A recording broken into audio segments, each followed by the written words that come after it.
اس طرح کریں گے کہ طالبان کے ساتھ ہی اس طرح ڈیل کرواؤ کہ یہ پاکستان کے خلاف ان کو استعمال کرو، ان کو اسلحہ دو، ان کو سپورٹ کرو،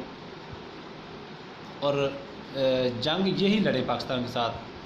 کیونکہ امریکہ اور انڈیا یہ کبھی خواب میں بھی پاکستان کے خلاف نہیں لڑیں گے، نہ لڑنے کی سوچ سکتے ہیں۔ اور امریکہ کی فوج تو پہلے شکست خوردہ فوج ہے، اس کا مورال تو ویسے زیرو ہوا ہے، تو وہ پاکستان سے یا کسی بھی اور ملک سے ابھی لڑنے کے قابل ہی نہیں ہے۔ ایک شکست خوردہ فوج سے مزید کسی مہم کی توقع نہیں کی جا سکتی۔ تو یہ ان کا جو مقصد ہے، یہ بیانات دینے کا، یہ دباؤ ڈالنے کا، یہ اصل مقصد میں آپ کو بتا دوں کہ یہ جنگ یہ بھی نہیں کرنا چاہتے، یہ کہاں لڑیں گے بیچارے۔ یہ ان کا جو مقصد ہے، مقصد ان کا ہے سی پیک، یعنی پاکستان جو اپنے پاؤں پر کھڑا ہونے کی کوشش کر رہا ہے، اور ان کو پتہ ہے کہ اگر یہ منصوبے کامیاب ہو گئے جو بھی پاکستان کے اندر چل رہے ہیں، تو پاکستان ہمیں آنکھیں دکھائے گا، اور پاکستان ایک ترقی یافتہ ملکوں کی صف میں کھڑا ہو جائے گا، جو کہ ظاہری بات ہے کہ دشمن کو تو اچھا نہیں نہ لگتا کہ پاکستان ترقی یافتہ ملکوں میں آ کے کھڑا ہو جائے، اور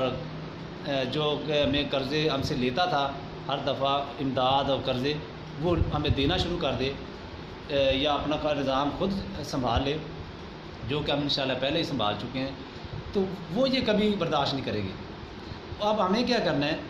میرا جو بات کرنے کا مقصد ہے وہ یہ ہے کہ یہ بات دل سے نکال دیں کہ جنگ ہوگی انشاءاللہ، یہ اس قابل ہی نہیں ہے، یہ ہمارے ساتھ نہیں لڑنے والے۔ ان کو پتہ ہے کہ یہ اکیڈمی پاکستان ہے، اور ایک خوف کی علامت ان کے لیے جو سب سے بڑا نشان ہے خوف کا، وہ یہ ہے کہ یہ ایک مسلمان قوت ہے، اور یہ کفر کی ساری قوتیں مل کر بھی ہمارا مقابلہ نہیں کر سکتی۔ جگر مراد آبادی نے کہا تھا کہ ہم کو مٹا سکے یہ زمانے میں دم نہیں، ہم سے زمانہ خود ہے زمانے سے ہم نہیں۔ تو یہ ان کو پتہ ہے ہر بات کا۔ ابھی یہ ان کا جو مقصد ہے وہ یہ اس طرح کریں گے کہ دباؤ ڈالنے سے، یا ہمیں دو طریقوں سے یہ کریں گے۔ ایک تو یہ طالبان سے ہماری جنگ کروائیں گے، ان کو سپورٹ کریں گے اور ملک میں انتشار پھیلوائیں گے، جس طرح کہ پہلے بھی ہوا ہے، اور ہماری فوج نے اسے